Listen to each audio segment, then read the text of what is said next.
Hello सगळ्यांना। तर आज हरतालिका आहे, सगळ्या सुवासिनींना हरतालिकेच्या खूप खूप शुभेच्छा। झाली का पूजा? झालीच असेल सगळ्यांची, कारण ही पूजा सकाळीच केली जाते। तर आमच्याकडे कशी पूजा करतात म्हटलं त्याचा व्हिडिओ अपलोड करावा, म्हणून मग मी हा व्हिडिओ पण चालू केलाय। आमच्याकडे ना अशी देवापुढे असं पाट किंवा चौरंग मांडतात आणि त्याच्यावरती पांढरं कापड टाकून वाळूची पिंड बनवून तिचीच पूजा केली जाते। हरतालिका काही ठिकाणी हरतालिकेच्या मूर्ती पण आणतात, पण आमच्याकडे काय आणत नाही, त्यामुळे मी पण नाही आणत।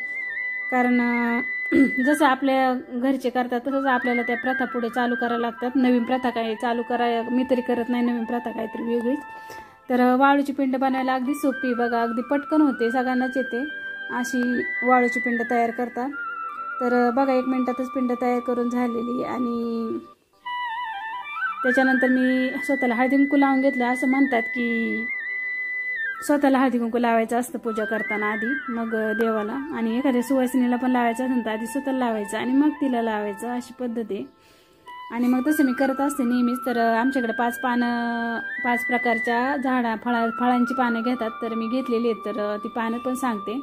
आंबा, चिक्कू, पेरू, सीताफळ, रामफळ याची 5 पानं घेतलेत, आणि रुईची पानं घेतलेत, आघाडा, आणि बेलपत्र, गोकर्णाची फुले पण भेटली, आणि जास्वंद। शेवंतीला मात्र आहे ना फुलंच नाही आली आज, एवढी फुलंच नव्हती, 2-3च फुलं सापडली शेवंतीला मला। आणि मग मी अशी फुलं वगैरे सगळी पानं वगैरे वाहून पिंड पूर्ण झाकून घेतली, कारण आमच्याकडे अशीच पिंड पूर्ण पानाने झाकून घेतात। काही ठिकाणी मक्याचं कणीस, काकडी वगैरे पण वाहतात, पण आमच्याकडे काय वाहत नाही। अशीच भोळे शंकराची अशी साधी भोळी पूजा असते आमचीच, साधी सिंपल, आणि तशीच मी केलेली आहे। आणि केळी आणलेली होती तेवढी प्रसादासाठी, मग केळी पण ठेवली, आणि अशी भक्तिभावाने पूजा करून घेतलेली आहे। आणि पांढरं वस्त्र लागतं घालायला, म्हणून मी पांढरी साडी पण घातलेली बघा। आणि आता म्हटलं चला छोटीशी रांगोळी काढू देवापुढे, रांगोळीशिवाय काय पूजा पूर्ण झाल्यासारखी वाटत नाही।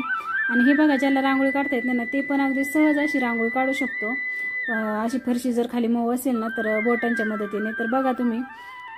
आणि ह्या पांढऱ्या फरशीवर आहे ना पांढरी रांगोळी काही दिसत नाही, त्यामुळे कलरच रांगोळी काढायला लागते दिसण्यासाठी। तर मी गुलाबी आणि निळा कलर घेतला, आणि बघा असं बोटं फिरून अशी चकली काढायची, आणि मध्ये फक्त आता ओम काढणार आहे मी। पांढऱ्या रांगोळीचा उपयोग तेवढाच होते।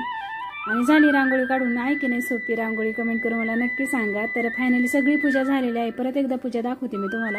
आमच्याकडे अशीच पूजा करतात, साधी सिंपल, आणि तशीच मी केलेली आहे, आणि खूप प्रसन्न वाटते। आणि देवाची पण पूजा दाखवते। देवाची पूजा आधी करून घेतली होती मी। तर हे बघा, व्हिडिओ आवडला तर लाईक, शेअर आणि सबस्क्राईब करा। चला तर मग बाय बाय।